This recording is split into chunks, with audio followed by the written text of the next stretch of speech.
Hi friends, Assalamu alaikum. Welcome to Asktamil. நான் உங்கள் சாய்ரா ஆஷிக்.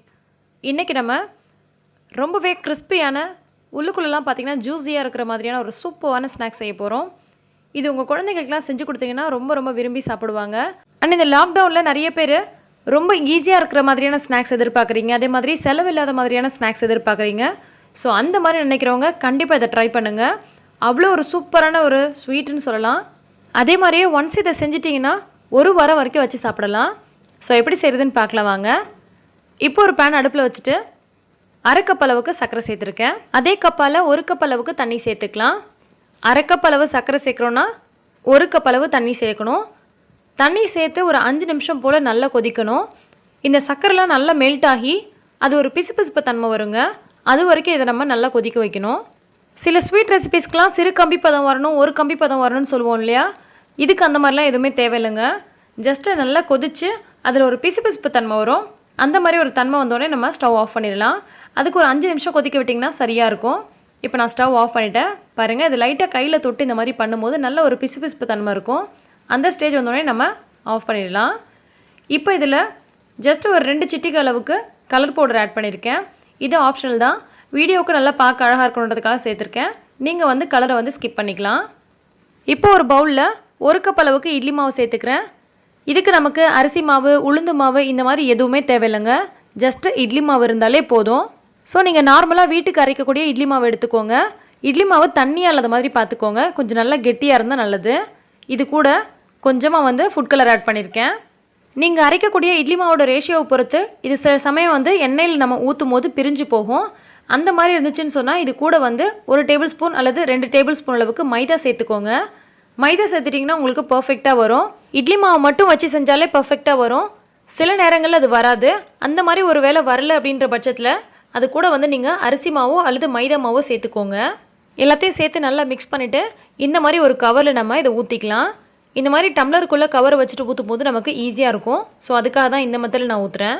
முக்கியமான விஷயம், மாவு நல்லா கெட்டியாக இருக்கணுங்க. இன்கேஸ் உங்களுக்கு தண்ணியாக இருக்கிற மாதிரி தெரிஞ்சதுன்னா நான் சொன்ன மாதிரி அரிசி மாவோ அல்லது மைதா மாவோ சேர்த்துக்கோங்க. சூப்பர் பர்ஃபெக்டாக வரும். இப்போ இதை நம்ம வெளியில் எடுத்துடலாம்.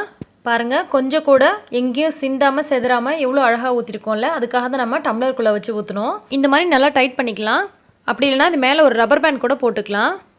இந்த கார்னரை வந்து நம்ம கட் பண்ணி எடுத்துடலாம். பேனில் எண்ணெய் ஊற்றி எண்ணெய் நல்லா சூடாகிடுச்சு. இப்போ இந்த மாதிரி கார்னரை கட் பண்ணிவிட்டு இந்த மாதிரி பிழிஞ்சு விட்டுக்கலாம். ஜிலேபி மாதிரி பிழிஞ்சு விட்டுக்கோங்க. ஃபஸ்ட்டு 1-2 வராத மாதிரி இருக்கும், அப்புறம் உங்களுக்கு பர்ஃபெக்டாக வந்துடும். இது பிழிகிறதுக்கு கொஞ்சம் கஷ்டமாக இருக்கிற மாதிரி சில பேருக்கு தெரியும் பார்க்கறதுக்கு, ஆனால் ரொம்ப ஈஸியாக வருங்க. இந்த மாதிரி பேன் டைப்பில் இருக்கக்கூடிய பாத்திரத்தில் எண்ணெய் ஊற்றி சுட்டுக்கோங்க. அப்போ இந்த மாதிரி பிழிஞ்சு விடுறதுக்கு நல்லா வசதியாக இருக்கும். நிறைய ஜிலேபிஸும் நம்ம பிழிஞ்சு எடுக்கலாம். நான் இதுக்கு முன்னாடி நிறைய டைம் இந்த மாதிரி செஞ்சுருக்கேன். ஆனால் ஒரு சில சமயத்தில் இது வந்து சரியாக வராது. இந்த மாதிரி எண்ணெயில் ஊற்றும் போது பிரிஞ்சு போகிற மாதிரி இருக்கும். அந்த மாதிரி இருக்கும்போது கொஞ்சமாக மைதா மாவோ அல்லது அரிசி மாவோ சேர்த்துக்கோங்க. அப்போ உங்களுக்கு சரியாக வரும். 2 பக்கமும் திருப்பி போட்டு நல்லா வெந்து இந்த மாதிரி லைட்டாக கிறிஸ்பியான மாதிரி இருக்கும். அந்த சமயத்தில் நம்ம எடுத்துடலாம். எவ்வளோ சூப்பராக இருக்குது பாருங்கள். இதை அப்படியே எடுத்து நம்ம ரெடி பண்ணி வச்சுருக்க அந்த சக்கரை பாகில் சேர்த்துக்கலாம். சக்கரை பாகில் ஒரு 5லேருந்து 10 நிமிஷம் அப்படியே ஊற விடுங்க. அப்போ தான் நல்லா அந்த உள்ளுக்குள்ளே அந்த சர்க்கரையெல்லாம் போய்ட்டு நல்லா அப்சர்வ் ஆகி ரொம்ப டேஸ்ட்டாக இருக்கும். நல்லா ஊறினதுக்கப்புறமா இன்னொரு பிளேட்டில் எடுத்து வச்சுட்டு இந்த மாதிரி மீதம் இருக்கக்கூடிய மாவில் வந்து பேட்சாக செஞ்சு நம்ம நிறைய கூட ஸ்டோர் பண்ணி வச்சுக்கலாம். 1 வீக் வரைக்கும் இதை நம்ம ஃப்ரிட்ஜில் வச்சு சாப்பிடலாம். ரொம்ப டேஸ்ட்டாக இருக்கும்.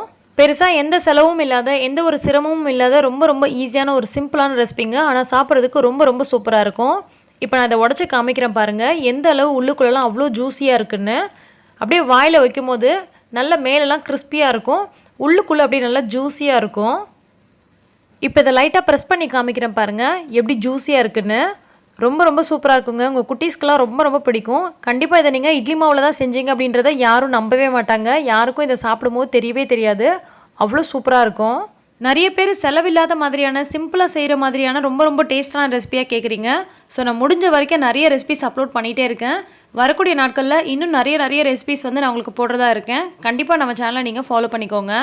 கடையில் எதுவும் போய் வாங்குற மாதிரி இல்லாமல் வீட்டில் இருக்கக்கூடிய பொருளை வச்சு எப்படி சிம்பிளான ஒரு சூப்பரான ரெசிபியை செய்ய முடியும் அப்படின்றத நான் உங்களுக்கு வரக்கூடிய வீடியோஸில் கண்டிப்பாக நிறைய கொடுக்குறேன். இந்த ரெசிபி உங்களுக்கு கண்டிப்பாக பிடிச்சிருக்கும்னு நினைக்கிறேன். பிடிச்சிருந்தா லைக் பண்ணி மற்றவங்களுக்கும் ஷேர் பண்ணுங்கள். எல்லா புகழும் இறைவனுக்கே. நன்றி.